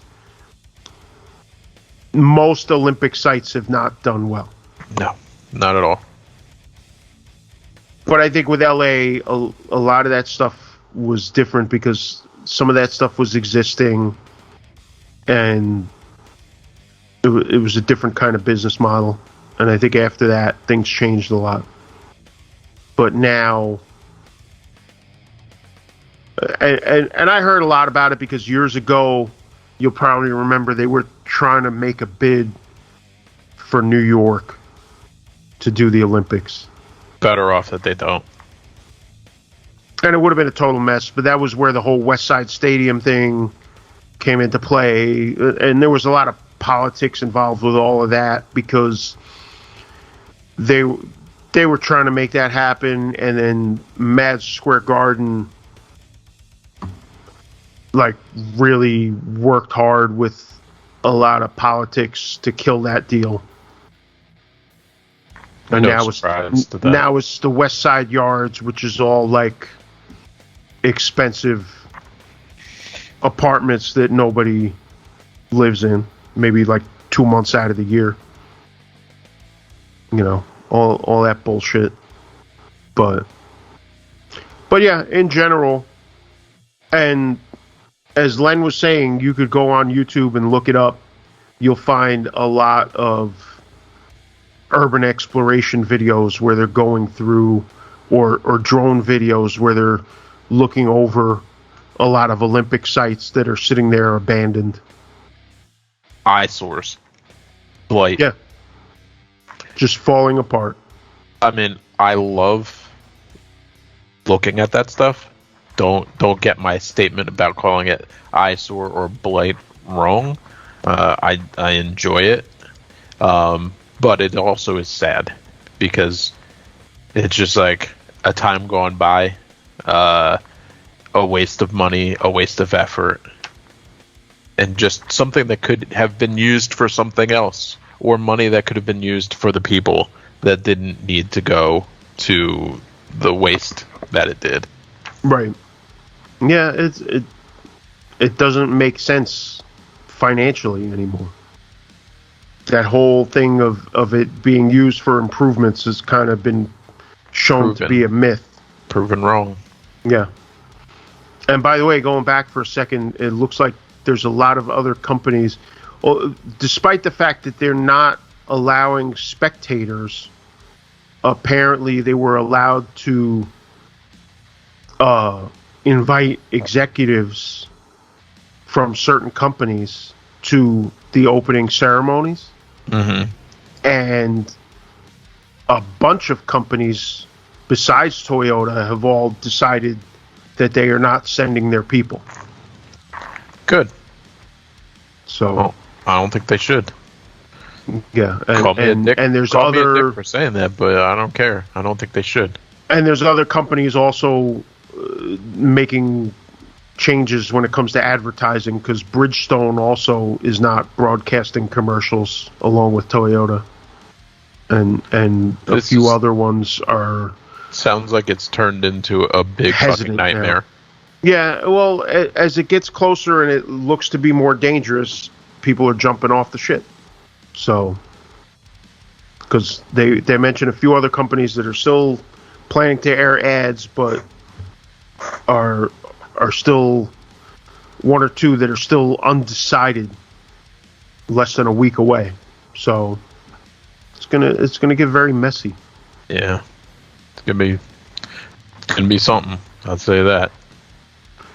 You know what else is something? What? I don't know if you heard about this. Did you hear about the beds in the Olympic Village?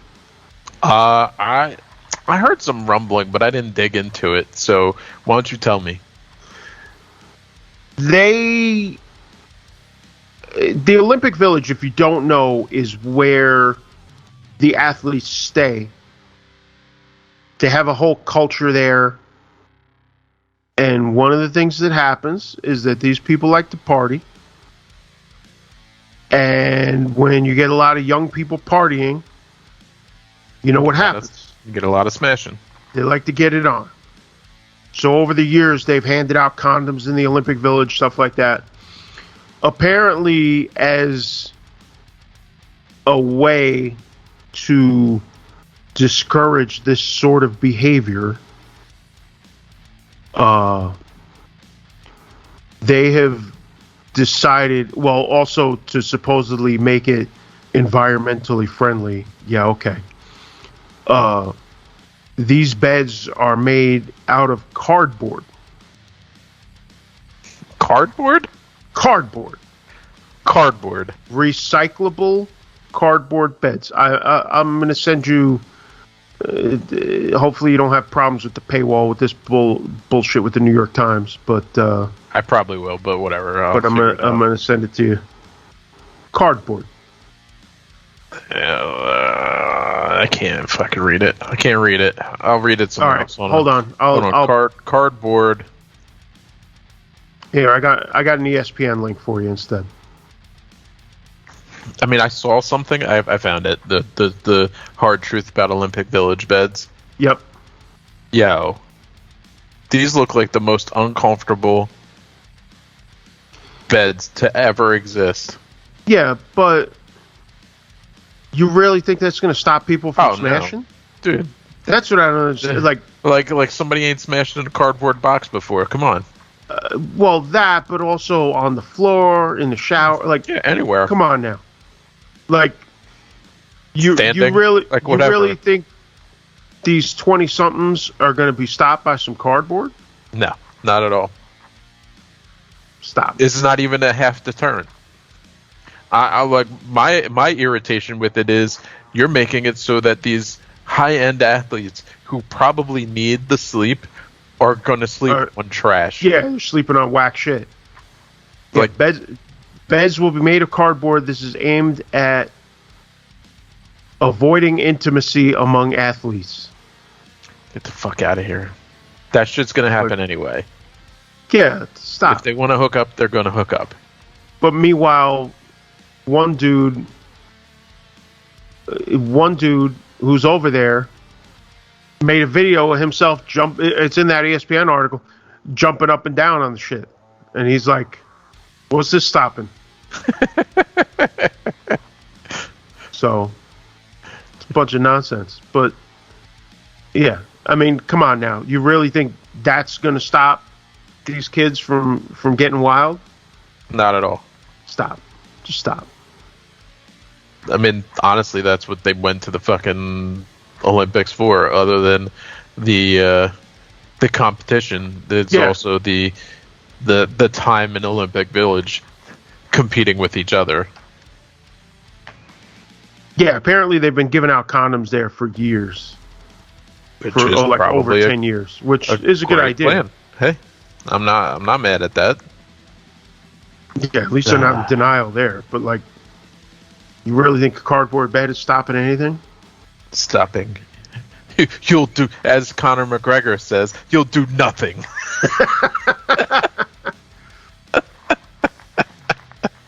Oh God, yo, that guy is off the ranch. I don't know if you've seen that he hasn't given McGregor? Up. Yeah. Really? No, I haven't seen since the fight and since our discussion about the fight. I haven't seen a thing about that dude. He bought a Lamborghini yacht this week. Is he going to jump off of it? I hope he falls into the fucking motor. But but literally he's still talking about a fourth fight with Dustin Poirier. Literally, Jesus Christ, get over it. Oh, so if you fought on Saturday, you got up until about Wednesday or Thursday to continue talking shit, and then after that, you've lost it. You're out. Like, you clearly haven't accepted what's happened, and you're literally in the middle of the woods, just lost. You know. It's been that time plus another one of those times, and he's still talking the same bullshit. The only person that wants to hear this shit is him. Nobody cares. You know who shit on him in a discussion, and it was great because what he said was absolutely right? Chris Jericho. Oh God, what did he say? Chris Jericho just said, like, look, that dude is he's going after the wife and this and that. Like, it's just the words of a desperate man. It really is. Like, that's all you got? Like, just stop. Yeah. Like, why are you embarrassing yourself? Why would you embarrass yourself to this level? Grasping to stay relevant. That's all. That's exactly what he said. He's just desperately clinging to relevancy. Just pulling out all the stops. He's been exposed. Everyone knows how to beat him now. And the red panty night, as he calls it, is over. Because he might get one more chance to resurrect his legacy. But we've seen what happens to people who come back from horrific leg breaks in every sport. Never the same. Joe Theismann, never the same. No. Anderson Silva, never the same. Tyrone Spong, never the same. Tyrone Spong, basically, he wouldn't even throw a kick when he came back. You can't fight kickboxing without throwing a kick, bro. Mm-hmm. Like, you gotta throw a kick. Yeah, well, you get hesitant about it, right? After that break, you're in your head. Is it gonna happen again? You just never fight the same. Or you fight the same and your leg breaks again, and then what? Can I ask you a question? Sure. Just for my own personal enjoyment. Okay. I hope you enjoy it. You think he'd fight Lesnar? No. It's too big. But I would pay. I would pay big money. Pay big money.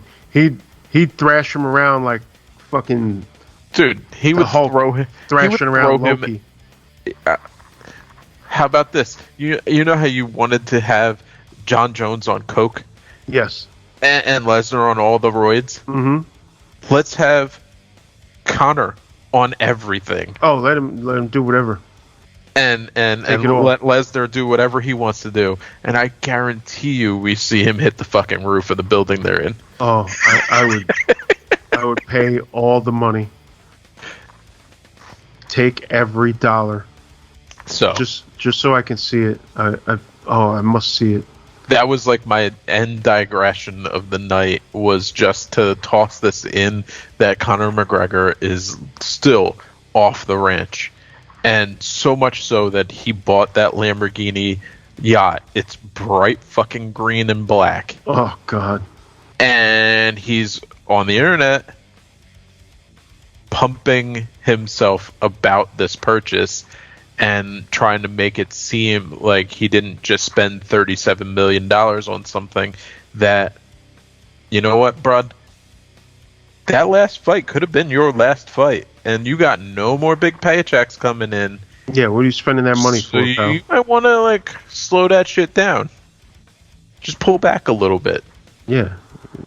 You still probably got charges that haven't been filed yet. So slow the fuck down. Epic flame out. Yeah. He's the epic flame out. Take it easy. You still got more lawyer fees coming, so take it easy. All right, I don't want to go into a discussion about this without Ren here too deep, but have we ever seen anyone flame out this hard? And what I mean by that is, comes into the UFC, makes big splash, runs up the rankings real quick, wins a championship, talks a bunch of shit, wins the second championship, defends neither, dips to boxing, loses, and comes back and completely ineffectual, and all that he got through now looks to be tarnished because he's 1-4 in his last 5 fights, with his only win being against Donald Cerrone, who is a worn fighter. You know what's funny? When you spell it out like that, it just shows you how much his mouth got him in his career. Yep. That's all. And I never liked him. Me either. And I never thought. I never thought he was that great of a fighter, even. I think he's got skills, but he was good at the head game. I mean, I don't think he sucks as a fighter. He doesn't suck. I just think I didn't say he sucks. He's barely above average. I think there's plenty of guys that are better than him. He lured people into that left hand. Yeah, that's all it is. It's all mouth. It's all talking shit. Are you trying to tell me, not you, but are you trying to tell me that he's a better fighter than Jose Aldo? Oh, no, absolutely not. He worked Jose Aldo up to the point where Jose Aldo made a bad fucking decision to run in and got clipped with a left hand. Right. And if we are talking honestly, Conor has lightning in his left hand. He almost put Dustin out with it in this last fight. He hit him and he rocked him for a second. But he had nothing to do when he rocked him. He didn't have the skill set to do anything else. Yeah, he didn't have the follow through. And Dustin Poirier is a dog.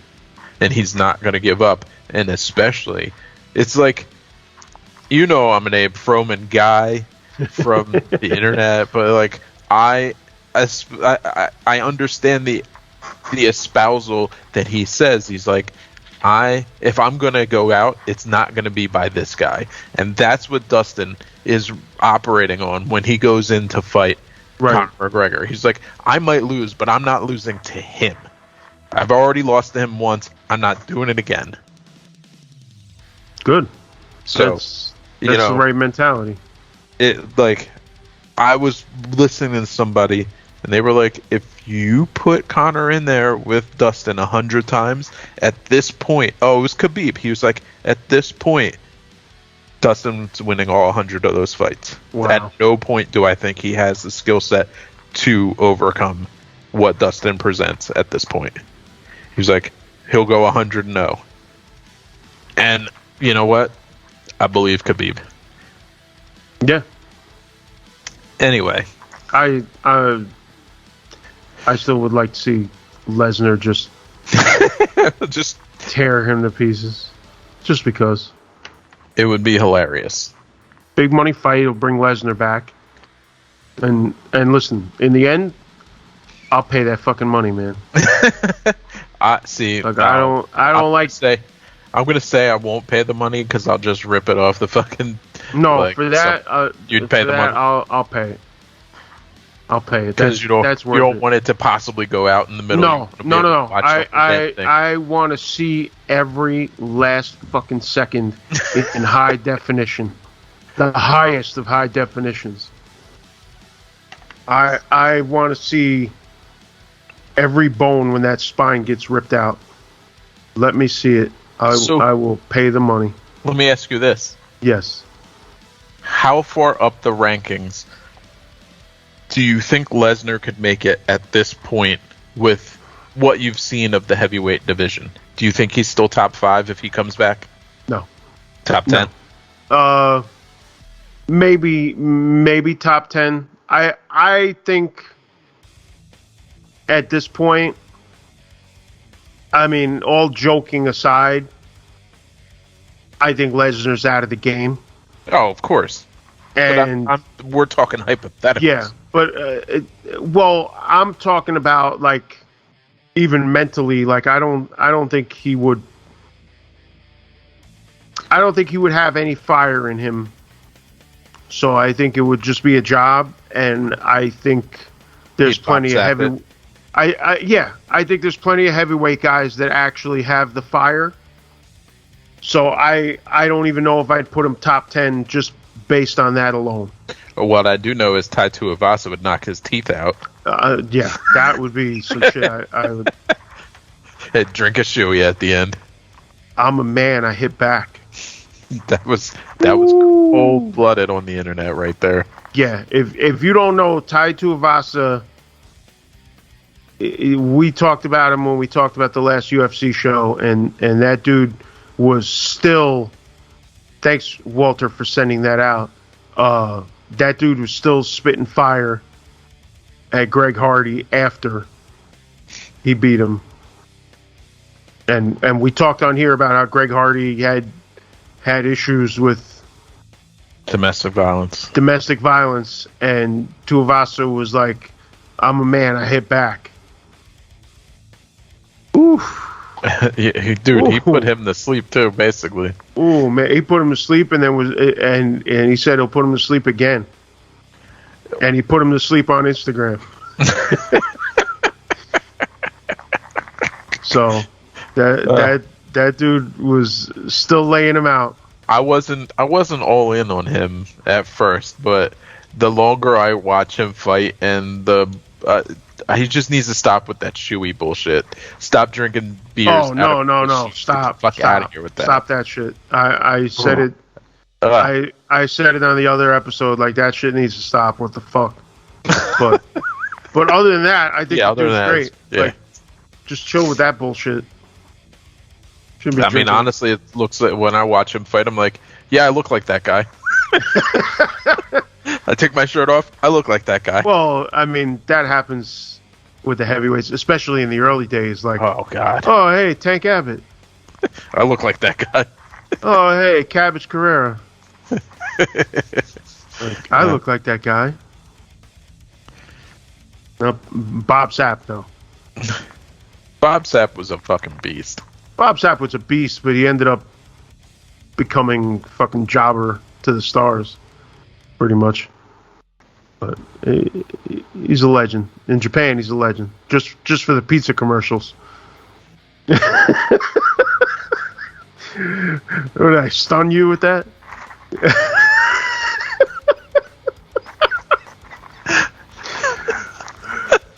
Oh, man. All right, let's get the fuck out of here. Yeah. I think Len it's past Len's bedtime. Oh, it's way past my bedtime. way past my bedtime. I got a long day of doing random shit tomorrow. Oh, great. Yeah, I just have work meetings and more work meetings, just like I did today. And then slamming my head against the wall for a half hour after said work meetings. Understandable. Yeah. So, anyway, theupgradepodcast.net. You know what to do. Gary Muttley, Len Carmichael, The Upgrade.